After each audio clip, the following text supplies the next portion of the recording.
नमस्कार। जनता से संबंधित विषयों को लेकर एक बार फिर मैं मौजूद हूं, मोहनलाल मोदी, और मेरे साथ उपस्थित हैं उद्योग हकीकत के प्रधान संपादक, उद्योगपति, चिंतक और विचारक श्री कमलेश गुप्ता जी। कमलेश जी का स्वागत है। बीते कुछ दिनों से हमने लगातार सरकार की नीति पर, लोकसभा की गतिविधियों पर, ऐसे अन्य मुद्दों पर बातचीत की। इसी के साथ विचार जाता है कि विकास के नाम पर हम जा कहाँ रहे हैं। क्या हमने पर्यावरण को सहेज कर रखा है? क्या पूर्वजों द्वारा उपलब्धियां जो हमें दी गई पर्यावरण के रूप में, क्या उन्हें हम संभाल पाए? इन विषयों के साथ आज हम मुखातिब हैं गुप्ता जी के साथ। गुप्ता जी, सबसे पहला सवाल, पर्यावरण को लेकर वैश्विक स्तर पर चिंता का विषय है, भारत इसमें किस जगह पर है? भारत तो मेरे हिसाब से तो विश्व की अगर देखा जाए तो 2-4 देश छोड़ दें जो अविकसित या जो बसे हैं, तो इसके अलावा तो मेरे हिसाब से बहुत नीचे पायदान पर है, बहुत ज्यादा नीचे है। क्योंकि पानी सबसे यहाँ पर जो पर्यावरण का मेन है, पानी, और जो बीमारी की जड़ है पॉल्यूशन। ठीक है। वो दोनों चीजें यहाँ पर बेतहाशा प्रॉब्लम में आ रही हैं। पानी खत्म होता जा रहा। जो बोरिंग कल हैंड पाइप से पानी आ जाता था, ठीक, आज वो 500 से 600 फुट तक किसान चला कर रहे हैं और जमीन में पानी डाल रहे हैं। तो 90% पानी तो कृषि क्षेत्र में जाता है। ठीक है। दूसरा क्या है कि हमारे जो सरकारी कह सकते हैं इसमें, अभी जो है सब सरकार के हाथ में, राजा तो है नहीं, राजा होता तो उसकी बात करते हैं। बिल्कुल। अब वो राजा मान ले अपने को मुख्यमंत्री, तो उसकी बात कर लेते हैं। जो आज अपना तालाब है भोपाल का, जी, वो विश्व का, इंडिया का, भारत का एक अमूल्य धरोहर है, बड़ी धरोहर है। ताल भोपाल का ताल, बाकी सब तली है। तो इतना बड़ा तालाब, मेरे हिसाब से 30-35 किलोमीटर की रेंज उसकी बहुत बड़ा है। उसमें आज कम से कम 20-25 नाले अभी भी मिल रहे हैं। सीवर के पानी, गंदे नाले। तो क्या जे मुख्यमंत्री के क्षेत्र में, मुख्यमंत्री इधर घूमे तो तालाब, उधर घूमे तो तालाब, जहाँ से उन्हें तालाब 12 घंटे 24 घंटे दिखता है। ठीक है। तो क्या उनको उस पर कंट्रोल नहीं करना चाहिए? क्या वो पानी पीने लायक है? नर्मदा जी के पानी में कितने नाले मिल रहे, पीने लायक है? जितने भी स्रोत यहाँ पर हैं अपने भोपाल में, करीब 55-60 स्रोत पानी के हैं, वो सारे प्रदूषित हैं। अभी एक सर्वे हुआ है, मतलब, तो उसमें सारे प्रदूषित हैं। मेन तो क्या है, पानी अगर नहीं बचेगा या मतलब खेती की समस्या आएगी, तो हम आत्मनिर्भर बनेंगे या मतलब दूसरे के ऊपर निर्भर बनेंगे? तो निर्भरता का, आत्मनिर्भरता का आशय लंबी सड़कें, ऊंची बिल्डिंगें ना, इससे तो बड़े बड़े मॉल, इससे नहीं है, हमारी नजर नहीं है। विकास को किस रूप में देखें? हम तो विकास के रूप में देखते हैं कि आदमी की जरूरत की चीजें पहले हों, जिससे उसकी जिंदगी चलनी है। बिल्कुल ठीक। उसकी जिंदगी डेनिम से नहीं चलनी, डेनिम के कपड़ों से नहीं चलनी, और अन्य ब्रांडों से नहीं चलनी जो हम यहाँ पे ला रहे हैं। हमें हमारी देश की हैसियत नहीं है, जिनकी हैसियत है वो गलत कामों से है। ठीक है। ईमानदारी कामों से तो नहीं हो सकती, क्योंकि ये तो हम अच्छी तरह जानते हैं, ईमानदारी कामों से लोग मतलब अपनी जिंदगी चला सकते हैं। ठीक है, नॉर्मल। लेकिन 5 स्टार में जाके 200 रुपए की बिजली नहीं खरीद सकते। ठीक ठीक। होटल में ना 5 स्टार में कोई रुक सकते, ना उसके अंदर, मतलब, तो जो जैसे पहले पानी का होता था, हर गांव में एक नदी होती थी। हाँ, एक सिस्टम होता था, नदी, कुएं, बावड़ी, नदी के बाहर गाय वगैरह लोग इकट्ठी करके एक आदमी चलाने जाते थे, लौट जाते हैं पानी पीती नहीं और लौटते हैं पानी पीती नहीं। तो उनका पानी का काम खत्म हो गया था। सही। अब तो उन्हें पानी नहीं मिलता, जानवरों को पानी नहीं है। हमारे यहाँ की बेवकूफी है, हम इसको बेवकूफी कहेंगे, कि चावल का निर्यात करते हैं। ठीक है। और उसमें अपनी पीठ थपथपाते हैं। हाँ, हमारे पैसा नेता लोग पीठ, अरे साहब मैं इस साल इतना चावल निर्यात हुआ। अरे तुम जो चावल तुमसे ले रहे हैं वो बेवकूफ थोड़ी है। ठीक है। वो समझ, जो भी इंडिया से चीज जाती है विश्व में, वो वही जाती है जो वो नहीं बनाते। ठीक है। क्यों नहीं पाते या बनाते नहीं? बनाते क्यों नहीं है? उसमें जैसे 1 किलो चावल में 3500 लीटर पानी लगता है। ये रिसर्च है, किसान जो अपना खेती का जो पर्यावरणविद होते हैं, इन्हें रिसर्च की है कि 1 किलो चावल बनाने में 3500 लीटर पानी लगता है। अब 3500 लीटर पानी ना तो न्यूजीलैंड वाला खर्च करेगा 1 किलो चावल, ना अमेरिका वाला करेगा। ठीक है।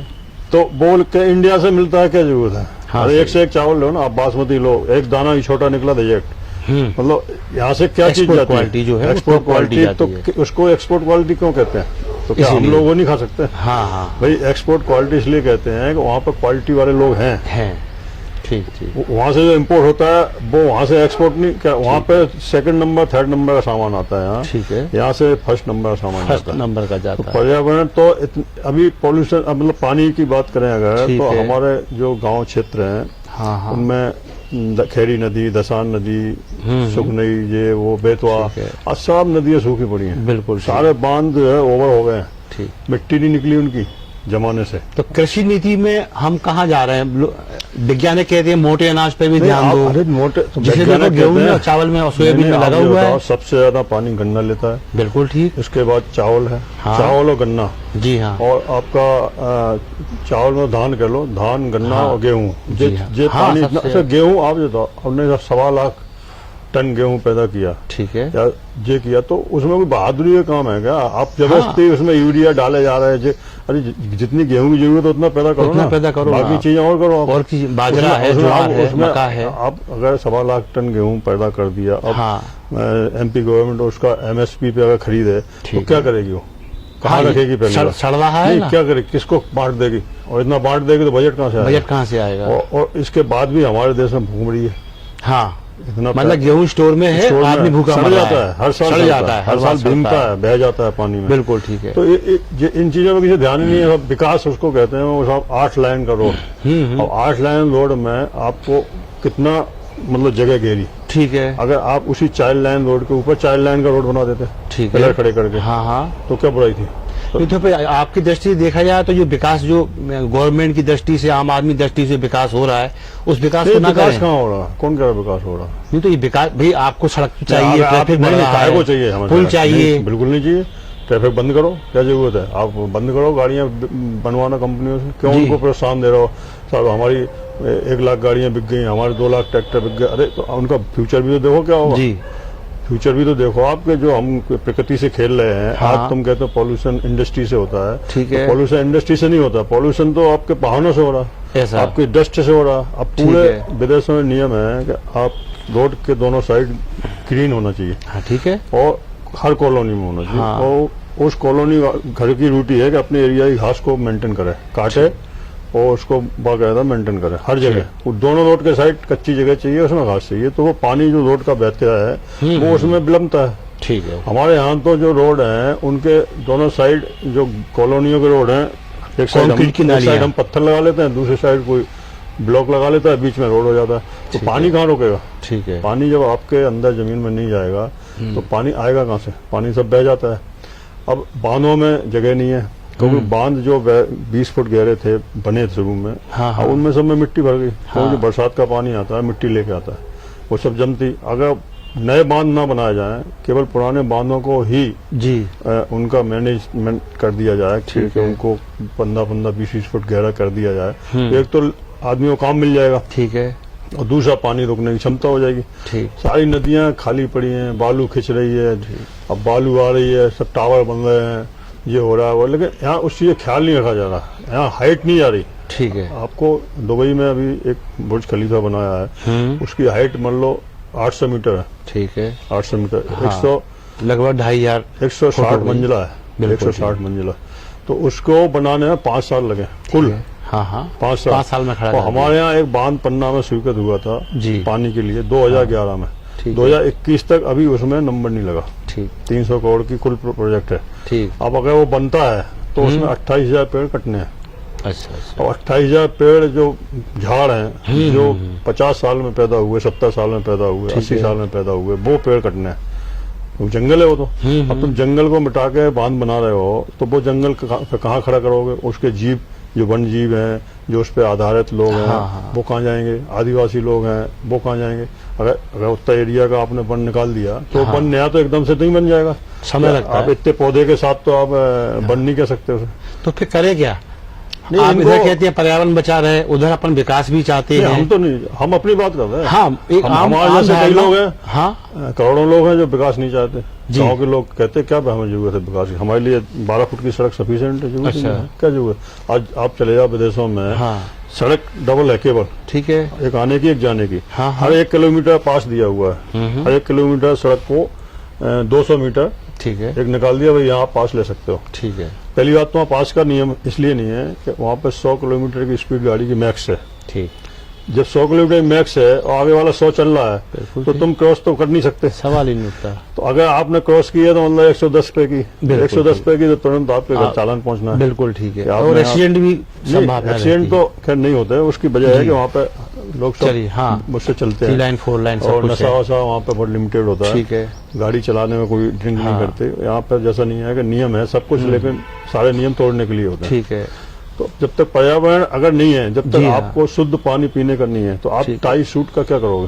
तो अब सरकार पे एक इल्जाम आता है कि सरकार यहाँ पूरे कंडीशन में है, तो सरकार अब पेट्रोल इतना 100 सेंचुरी पार कर गया, पेट्रोल करेगी तो इतनी गाड़ियां फिर भी कम नहीं हो रही, लोग गाड़ियों की शोरूम पे दौड़ रहे हैं। तो गाड़ियां तो जब तो जो शोरूम पर दौड़ रहे हैं, आप ये बताओ कितने गाँव, एक गाँव का सर्वे कर लो आप। जी हाँ।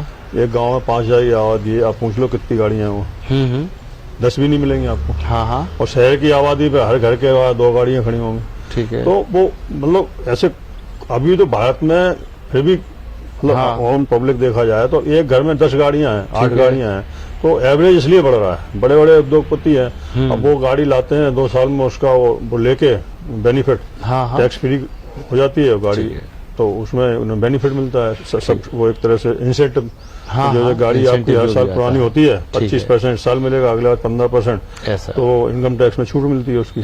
तो इसलिए लोग 1 करोड़ की गाड़ी खरीद ली, इस साल 25 लाख रुपए छूट मिल गई इनकम टैक्स में। वेरी गुड, वेरी वो उसका आज जैसे फैक्ट्री लगाई तो उसका वो एक होता है कि अगर 1 साल पुरानी हो गई तो आपको 20% वो, जैसे आपने 1 करोड़ पर टैक्स बना तो आपको 20 लाख रुपए टैक्स कम हो जाएगा। ठीक है, कि आपकी फैक्ट्री पुरानी होगी। ठीक। तो इस सब चीजें में टैक्स बचाने के चक्कर में ज्यादातर बिकते हैं। बाकी पानी, अगर पानी की मेन समस्या जो है वो आती जा रही है बड़े बड़े घरों में। तो आप जो तो एक हर घर में एक आरओ लगा हुआ, हर घर में फिल्टर लगा रखे हैं लोगों ने, ये लगा टंकी लगा रखी। तो ये सब चीजें आप किसी चीज को स्टोर करने के लिए मजबूर हो रहे हो, तो क्या मतलब है 24 घंटे क्यों नहीं आ सकता है? बिल्कुल। आप सड़क मत बनाओ, हाईवे मत बनाओ, आप 24 घंटे पानी दो। अभी बांध की बात की आपने, बांधों में आप भी देखते हैं, अखबारों में हम लोग पढ़ते रहते हैं, करोड़ों रुपए का फंड हर साल तालाब की सफाई के लिए, नालों की सफाई के लिए। मतलब ये तो क्या है, पार्टी जिस पार्टी की सरकार होती है जी, उनके कार्यकर्ताओं के लिए काम है ये। ठीक है कि भाई आपको उन्होंने अभी ये तो अपने गांव की सड़क बनवा लो। हाँ ठीक है, चलो ले लो 1 करोड़ रुपए, प्रधान को 1 करोड़ स्वीकृत है, सांसद को इतने हैं, विधायक को इतने हैं। तो वो इसलिए कि भाई जो हमारी टीम है, जो हमारा एक ग्रुप है, जो ग्रुप है, कंपनी का जो ग्रुप है, ठीक है, वो कैसे कमाएगा खाएगा जब तक काम नहीं निकालोगे तो। हाँ भाई अभी यहाँ भोपाल में आपको क्या लगता है मेट्रो की जरूरत ठीक है? हाँ अभी इतना तो मेरे को तो नहीं लगता। ठीक है, मेरे को नहीं लगता। अभी बसें ही नहीं चल पा रही हैं आपकी, जो आपने रोड बनाया स्पेशल वही खाली पड़ा है। हाँ, जब अगर उसमें दिक्कत होती कि एक के पीछे एक बस जा रही साहब, सवारियां कंट्रोल नहीं हो रही हैं, तब तो ठीक है, काफी बड़ा स्पेस है वो। अब मेरे हिसाब से तो यहाँ कोई जरूरत नहीं थी मेट्रो की। कहीं भी आज आप बड़े बड़े देशों में चले जाओ जहाँ पे लोग केवल जिंदगी जीते हैं, जिंदगी जीने के लिए पर्यावरण बचा के रखते हैं, उनके कदम कदम पे पानी है। उनके यहाँ कोई एक टंकी नहीं स्टोर के लिए, उनके यहाँ कोई आरओ नहीं, कोई चाहे प्रधानमंत्री का घर हो चाहे एक आम आदमी का घर हो, वही पानी जाता है सबके। अच्छा, अब ये घरों में या व्यवसाय संस्थानों में जो गहरे गहरे ट्यूबवेल बनाए जा रहे हैं, ये अंदर का पानी ये खींच रहे हैं, जितने दिन खींच लेंगे। अभी एक रिपोर्ट है कि 2030 में 40% लोगों के लिए पानी नहीं होगा इंडिया में। गवर्नमेंट की नीति इसमें क्या कर रही है? गवर्नमेंट की नीति, सरकार की जो GDP होगी जी, वो 6% गिर जाएगी। अच्छा, पानी की वजह से। ठीक है। तो अब सरकार की नीति कुछ नहीं है। सरकार तो सोचती है अरे चावल इतना एक्सपोर्ट हो गया, अरे शिवराज सिंह ने कहा अरे साहब मेरे प्रदेश से तो देखो इतने 1000 टन चावल एक्सपोर्ट हुआ। अरे चावल एक्सपोर्ट हुआ कि पानी एक्सपोर्ट हुआ? तो तात्कालिक परिस्थितियों में आप इसको फायदा मान लेंगे, भविष्य की दृष्टि से तो फायदा मृत्यु के नजदीक जा रहे हैं ना। तो है ही नहीं, जब पानी है ही नहीं। फायदा तो आज भी नहीं है। फायदा होता तो गवर्नमेंट कर्जे में क्यों जाती? ठीक, गवर्नमेंट ने सिर्फ कर्जा ले लेके ही तो काम कर रहा है। चाहे सेंट्रल गवर्नमेंट हो, इतना GST आ रहा है, इतना सब आ रहा है, वो तो सिर्फ सैलरी में चला जाता है। वो तो इनके नेताओं के भत्ते में, मंत्रियों की गाड़ियों में और फोन में और इसमें उसमें सब चला जाता है। वो थोड़ी पैसा कोई विकास में लगता। ठीक है, विकास में तो जो पैसा लग रहा है वो कर्ज का लग रहा है। ठीक है, नेता तो टैक्स भरते नहीं। हाँ, टैक्स तो व्यापारी भरता है, आम आदमी टैक्स भरता नहीं। इंडिया में ऐसी कितने लोग हैं जो टैक्स भरते होंगे? काफी कम परसेंट, बहुत कम परसेंटेज, बहुत विश्व में सबसे कम परसेंटेज है इंडिया में टैक्स भरने का। क्योंकि यहाँ पे वो कहते टैक्स क्यों भरे हो? एक आम आदमी से बोलो फाइल बना लो 3 लाख की, 6,000 रुपये टैक्स भरते जाओ, 10,000 टैक्स भरते जाओ, कल काम अरे बोले 10,000 टैक्स हम क्यों भरे भैया, हम नहीं बनाता फाइल। तो अब जब तक भाई गवर्नमेंट का तो क्या है कि कुछ उनको तो कोई चीज प्रैक्टिकल जमीन पे नहीं है ऐसा। भाई आज शिवराज सिंह है, खेती के आदमी है, इन्हें नहीं पता कि भाई पानी का क्या पोजीशन है, आने वाले टाइम में क्या होगा। तब ये एक तालाब को नहीं संभाल पा रहे अपने, फिर ये क्या चीज करेंगे? नहीं, यहाँ तो बहुत सारे तालाब है, मतलब अपने एक जो बड़ा तालाब है, जो छोटे मुख्यमंत्री निवास के बिल्कुल लगा हुआ बड़ा तालाब है, इसमें कितनी गंदगी जा रही? बिल्कुल बिल्कुल, बहुत सारी नालियां, नाले, पूरा हॉस्पिटल का एक जो उनका जो वेस्टेज जा रहा है खतरनाक जहरीला जो है उसमें, लेकिन वो ऊपर नहीं दिखता। अभी तक जो है तालाब का जहाँ जैसे नाले मिलते थे उतने क्षेत्र में थोड़ा बहुत इतने तालाब की जगह में इतने शादीगर बन गए, ठीक है, उनकी सारी प्लास्टिक की गंदगी सब डालते हैं उसमें। तो आखिर इसका इलाज फिर हम कहाँ जाएं? इलाज ये है कि हम पुराने भारत पे लौटें। ठीक है, हमको रोड की जरूरत नहीं है। हमको रोड की जरूरत है कि भैया 4 लेन रोड की जरूरत है। ठीक है, हमको कोई 8 लेन या 16 लेन रोड की जरूरत नहीं है। ठीक है, 4 लेन में हर 3 किलोमीटर एक पास दो। हाँ, कि भाई जिसको निकलना है पास आने पे निकल जाएगा। ठीक है, होता है नियम, तो उससे से काम चल सकता है। ठीक है, तो आप उसको इतना क्यों वो कर रहे हैं? बाइक के लिए एक रोड दे दो, खत्म। बाइक इधर से जाने वाली इसमें चलेगी, 10 फुट का एक रोड 12 फुट का बाइक के लिए दे दो, ठीक है, सिर्फ बाइक चलेगी। तो आपके आधे तो एक्सीडेंट बच जाएंगे। ठीक है, और बाइक सबसे ज्यादा डिस्टर्ब करती है। सुबह 6 बजे से लेकर रात को 7-8 बजे तक किसी रोड पे चले जाओ। अब 8 लाइन पे चले जाओ, 16 लाइन पे चले, अगर वहाँ बाइक अलाउ है, ठीक है, जैसे पुणे टू बॉम्बे नेशनल वो एक्सप्रेस है, एक्सप्रेस वे, वहाँ बाइक और 3 व्हीलर अलाउ नहीं है। ठीक है, 2 व्हीलर एंड 3 व्हीलर उस रोड पे अलाउ नहीं है। तो ऐसा होना चाहिए कि एक आप जैसे सिटी में है, आपने बस के लिए जो रोड दिया है, ऐसे एक रोड बाइक के लिए दे दो। ठीक है, जो सर्विस रोड है दोनों साइड, वो पार्किंग में बिजी रहता है सारा, जितनी दुकानें हैं वहाँ की वो सब पार्किंग में रखते हैं। तो उसको एक आप सर्विस रोड में को बाइक पे दे दो, तो सिर्फ बाइक चलेगी इसमें, एक तरफ जाने वाला एक तरफ आने वाला। अब बाइक जो बीच में घुसी रहती हैं उससे एक तो ट्रैफिक बहुत बिजी, और हर चौराहे पे जैसे यहाँ से मंडी द्वीप जाओगे तो बाग से बनिया 11 मील ये बड़े क्रॉस है, बिल्कुल एक भी ट्रैफिक नहीं रहता है, एक भी ट्रैफिक पुलिस वाला नहीं होता, क्योंकि ये रोड ऐसा है कि यहाँ रुकता नहीं लोग। ठीक है, मार्केट पे नहीं रुके, तो अब उन्हें कोई आमदनी नहीं हो, तो वो वहाँ कोई खड़े नहीं होते। खड़े होते हैं यहाँ 10 नंबर पे। अभी 10 नंबर पे खड़े हैं, 5 मिनट गाड़ी खड़ी को हाल चालन काट देंगे। यहाँ पे जो हॉस्पिटल गैस्ट्रोलॉजिस्ट है, भोपाल फ्रैक्चर है, यहाँ 40 गाड़ियाँ मेन रोड पे खड़ी रहती। अच्छा, तो मेन रोड पे खड़ी है 40, वहाँ कोई नहीं जाएगा। वहाँ से हो सकता है उन्हें पैसा मिलता होगा, निश्चित मिलता होगा। पर्यावरण की दृष्टि से यदि अपन देखें तो ड्रेनेज सिस्टम जो है, चाहे वो भोपाल के हो या अन्य जिलों के हो, ये इनका कहना चाहिए जो कल्पना की है वैज्ञानिकों ने, वो वहाँ ये टच नहीं कर पा रहे।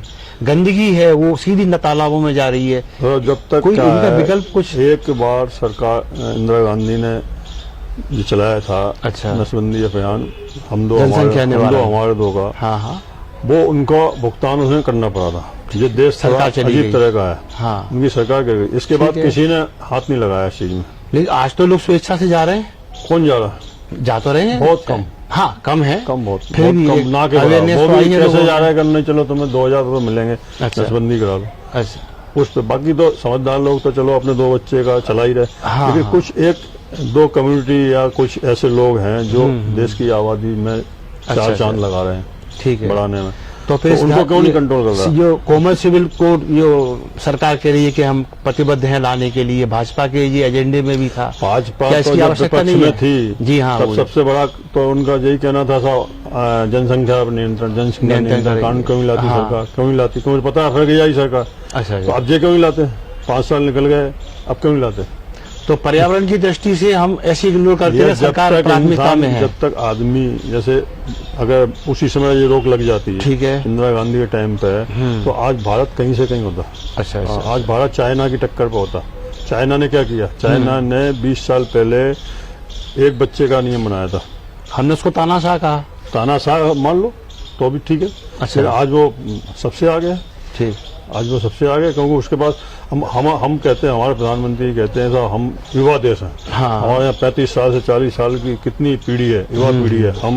हम देश को कहीं से कहीं कुछ भी कर सकते। अरे जब तुम्हारे साधन भी तो हो, ठीक है, आपके पास 35 साल के लोग हैं, लेकिन उनके करने के लिए काम भी तो हो। ये करने के लिए काम हम एक तो कलपुर्जे कारखानों की तरफ ध्यान देते हैं, कहाँ होता है उससे? बाकी मनरेगा जैसी योजना हमारे पास है। कोई योजना है सर? नहीं, इसमें प्रोजेक्ट बढ़ाए जाए, कुएं शामिल करो, बावड़ी शामिल करो, सारे गांव के कुएं सूखे पड़े, सारी नदियां खेती किसानी की चीजें हैं, लेकिन मनरेगा कोई समस्या का हल नहीं है। नहीं है, मनरेगा समस्या हल नहीं है। विदाउट इसके कि आप जब तक कंट्रोल नहीं करेंगे जनसंख्या का, तब तक कुछ नहीं होने वाला। भारत में कोई तरक्की नहीं होने वाली। रोड बना दो तुम, कोई फायदा नहीं है, रोड खाली पड़े रहेंगे। अभी जो नोएडा से दिल्ली का जो रोड बना है, आगरा एक्सप्रेस, जी हाँ, आगरा नोएडा एक्सप्रेस खाली पड़ा रहता है। अच्छा, कौन जाएगा? एक बार जाने के 400 रुपये टोल लगना है।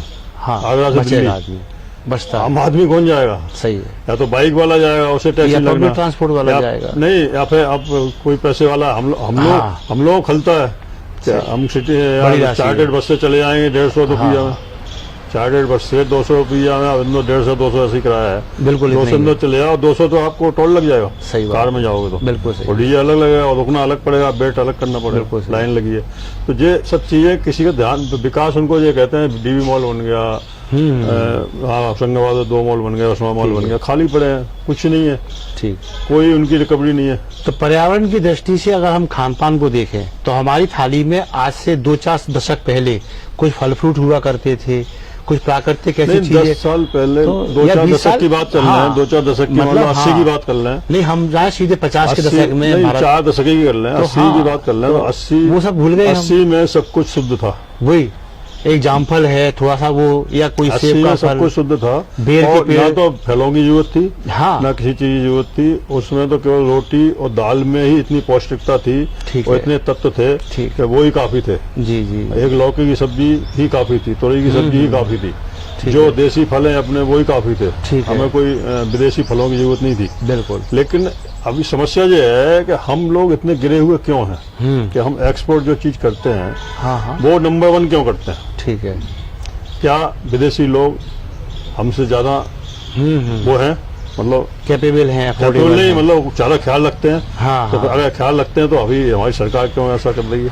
ठीक है, कि नंबर 1 का एप्पल कश्मीर से पूरा जाएगा एक्सपोर्ट, ठीक है। नंबर 2 का जाएगा दिल्ली, बम्बई, और नंबर 3 का आम आदमी कैसे में, नंबर 3 का आएगा भोपाल, इंदौर जैसी सिटी में, हाँ, और नंबर 4 का जाएगा डिस्ट्रिक्टों में, गांव, ग्रामीण क्षेत्र नहीं डिस्ट्रिक्ट में। अच्छा, नंबर 5 का जाएगा ग्रामीण क्षेत्र में। अच्छा अच्छा अच्छा, बिल्कुल। आप ग्रामीण क्षेत्र में जाके वहाँ एप्पल सेवफल कहते हैं, सेवफल, तो सेवफल देख लो, हरा, हाँ, हरा थोड़ा सा लाल, ये सब बीमार, जो बीमार है डॉक्टर लिख के दे रहा सेव खाओ। हाँ, अब हो गया दुकानदार जाके पाव सेव ले आया, आधा किलो सेव लाया, वही काट पीट के खा रहा, सड़ा हुआ निकाल दिया। मतलब ऐसे सेव हम अपने यहाँ बिकवाएं। तो ये क्या हमारे समर्थन में गवर्नमेंट है कि हमको बीमार करने के लिए क्यों बिकवाएं? क्यों बिक रहे हैं वो? ठीक, क्यों बिक रहे हैं?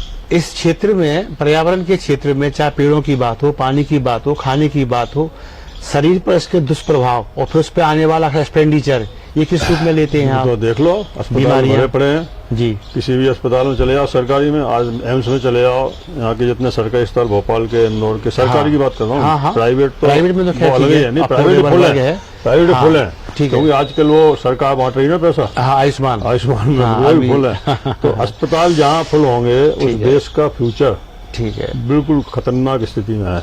जहाँ अस्पताल फुल होंगे, जहाँ स्कूल फुल होंगे, जहाँ पे शिक्षा के सारे क्षेत्र फुल होंगे, जहाँ पे अस्पताल खाली होंगे, वो समझ लो कि तरक्की पे। यहाँ से कुछ नहीं होने, रोड फोर्ड बनाने से, मेट्रो बनाने कुछ भी नहीं होने वाला। कौन जब पानी नहीं बचेगा तो मैं पीने को, तो मेट्रो काय पे रखोगे? तो इतने बड़े बड़े जो फैक्ट्रियाँ आप लगा रहे हो, गन्ने, शुगर मिल, क्या जरूरत है भाई? आप शक्कर एक्सपोर्ट हो, हमारे से क्या होता है? शक्कर एक्सपोर्ट होती है, शुगर, ठीक है, A1 क्वालिटी होती है, बिल्कुल बिल्कुल। उसको बिल्कुल refined to refined, refined to refined, जो पाउच में आती है, एक एक पाउच में, वहाँ शक्कर वैसे तो खाते नहीं लोग, बिल्कुल, ना दूध में डालते हैं ना कहीं में, वो तो पाउच रहते हैं, 5 स्टार होटलों में घरों में शक्कर होती नहीं हो। हाँ, शुगर फ्री जो नहीं होती नहीं, उसका भी खाते इस्तेमाल नहीं, नमक शक्कर नेचुरल खाते हैं। हाँ, अगर गोभी खाएंगे तो नेचुरल खाएंगे, उबला हुआ या उसको तंदूर पर सेंक के खाएंगे। बिल्कुल। तो उनको ये कहना है हम जो चीज खा रहे हैं उसको ही खाएं, ठीक, उसमें कोई चीज मिला लेंगे तो उसका नेचर हट जाएगा। बिल्कुल ठीक। तो वो तो बहुत आगे है, उन लोगों के हम मुकाबला नहीं कर सकते, सैकड़ों साल तक नहीं कर सकते। तो ये देश की नहीं, जिस देश की नीति जो हो, हाँ, के साथ 1 नंबर का माल बाहर जाएगा। हाँ, हाँ, क्यों जाएगा? ठीक है। हाँ, तो उद्योग नीति हमारी जो है, आप ऐसा थोड़ी होता है कि एक्सपोर्ट में हम अच्छी चीज भेजेंगे और हम अपने देश में खराब चीज खाएंगे। तो ये तो किसान के हाथ में है ना, व्यापारी के हाथ में है ना, उसको नहीं बेचना। गवर्नमेंट पॉलिसी लाए कि नहीं, 1 नंबर का नहीं जाएगा, एक्सपोर्ट नहीं होगा। अच्छा, आप जो खराब चीजें यहाँ नहीं बिकेंगी, सड़े हुए केले नहीं बिकेंगे। यहाँ कौन सा केला आता है? आप न्यूजीलैंड का केला खा लो, आप यहाँ थाईलैंड का केला खा लो, आपको बचपन की याद आ जाएगी। अच्छा, बिल्कुल नेचर, बिल्कुल नेचर। वही मीठा वहाँ का दूध ले लो आप, आपको लगेगा हम अपनी गाय का दूध जो है रोटी में मिड़ के खा रहे हैं। लेकिन किसान का क्या करोगे आप? किसान तो गेहूं और चावल छोड़ने तैयार नहीं है। वो किसान को आत्मनिर्भर कर दो ना।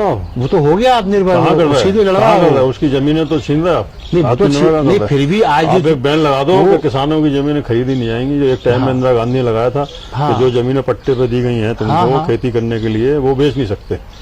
नहीं, तो आज भी रेवेन्यू में तो उनके उस पे बिक्री योग्य नहीं नोट लगे हुए हैं। बेच तो रही है ना। हाँ, बेच रहे हैं वो, क्योंकि दबाव डालते हैं प्रशासन पे, मेरी बेटी की शादी है, मेरी बेटी की शादी है, मेरा बीमार है, ये बाकी दो यहाँ की जो पॉलिसियां हैं, यहाँ पे एक दूसरे की टांग खींचने की पॉलिसी जी सबसे बड़ी तो कमी ये है। ठीक है। अगर ये जो आज 7 साल से बीजेपी राज कर रही है देश में, हाँ, हाँ, वही बीजेपी विपक्ष में बैठ के इन सारे कानूनों के अगेंस्ट रहती थी। ठीक है। वो वही चिल्लाती रहती थी। मनरेगा प्रधानमंत्री ने मजाक उड़ाया था बड़ी संसद में। हाँ। अरे भाई, मतलब मनरेगा अभी चल रहा है, मतलब क्या, मतलब अभी भी हिंदुस्तान में लोग गड्ढे खोद के पेट भर रहे हैं, गड्ढे खोद के हंस रहे थे। अरे अभी कोरोना में मनरेगा चल रही थी। नहीं, अभी बजट बढ़ा दिया। हाँ, वही तो मनरेगा का कोरोना में उसका बजट बढ़ा दिया मनरेगा का। हाँ, अभी इस अपना जो अभी आया है बजट, जो फरवरी में बजट आया उसमें मनरेगा का बजट बढ़ा 90,000 करोड़ कुछ किया है। ठीक है। तो वो जिस भाई वही है ना कि आदमी को कभी मतलब किसी का मजाक नहीं उड़ाना चाहिए। जो मनरेगा में काम कर रहे हैं, ठीक है, तो उनने संसद में उसका मजाक उड़ाया। आज भी लोग गड्ढे डाल रहे हैं, मतलब तुम क्या देश में नहीं रहे? तो अब हम इसमें एक अगर मनरेगा का उसको ही ले लें, मनरेगा को, तो मनरेगा को क्या हम ऐसा नहीं कर सकते, इसका स्वरूप व्यापक होना चाहिए, विकास की दृष्टि से भी, पर्यावरण एक इंडस्ट्री के रूप में चलना चाहिए। हाँ, मेरा मतलब एक इंडस्ट्री के रूप में चलना चाहिए। अब ये बताओ, जो गड्ढा 10x10 का जो गड्ढा जेसीबी 5 मिनट में खोद देगी, उसके लिए एक पति पत्नी का जोड़ा गाँव का गरीब मजबूर आदमी, उसके लिए 8 घंटा पसीना बहाने की जरूरत क्या है? ठीक है, उनको आप वैसे ही मदद कर दो ना, तकनीकी रूप से उनको मजबूत करो। जो थोड़ी कोई बात, जो काम जेसीबी से हो सकता है वो आदमी से क्यों करवा रहा है? ठीक है, जो काम अगर फिर वो इंसानियत कहाँ रहेगी? हाँ, एक आदमी 8,000 के हवाई जहाज में घूम सकता है, एक आदमी बैठ के कुछ भी कर सकता है, एक आदमी हमारा आज भी गड्ढा डाले रोटी के लिए परेशान। हाँ, फिर काय का देश, काय की तरक्की, काय का कुछ नहीं है, काय की तरक्की है? अगर कुछ लोगों की तरक्की है तो वो सब इलीगल है। अगर जितने तरक्की वाले घर हैं, अगर एक तरफ सर्वे शुरू कर दे हैं, लेकिन सर्वे करेगा कौन? विदेश से टीम बुलानी पड़ेगी, यहाँ की टीम तो सर्वे करेगी नहीं। हाँ, यहाँ की एजेंसियां तो सब वो है, राजनीति पे चलती हैं, जिसकी सत्ता उसकी एजेंसी। बिल्कुल ठीक है। हाँ, गरीब वाले अमीरी में आ गए, अमीर वाले गरीब हो गए, जिसकी सत्ता उसकी एजेंसी है, सीधी सी बात। तो ये पर्यावरण को लेकर कमलेश गुप्ता जी के विचार थे। आप ऐसा पाते हैं, और एक प्रबुद्ध वर्ग का ये विचार हो सकता है कि पर्यावरण को लेकर शासन की नीतियां ठीक नहीं है, आम आदमी की जो जीवन की दिनचर्या है वो भी असंतुलित है। आवश्यकता इस बात की है सरकार नीतियों को बदले और आम आदमी अपने व्यवहार में परिवर्तन लाए, तो पर्यावरण की दृष्टि से हम कुछ बेहतर सोच सकते हैं। इसी के साथ कमलेश जी का धन्यवाद, और ऐसे किसी मुद्दे के साथ पुनः उपस्थित होंगे, तब के लिए नमस्कार।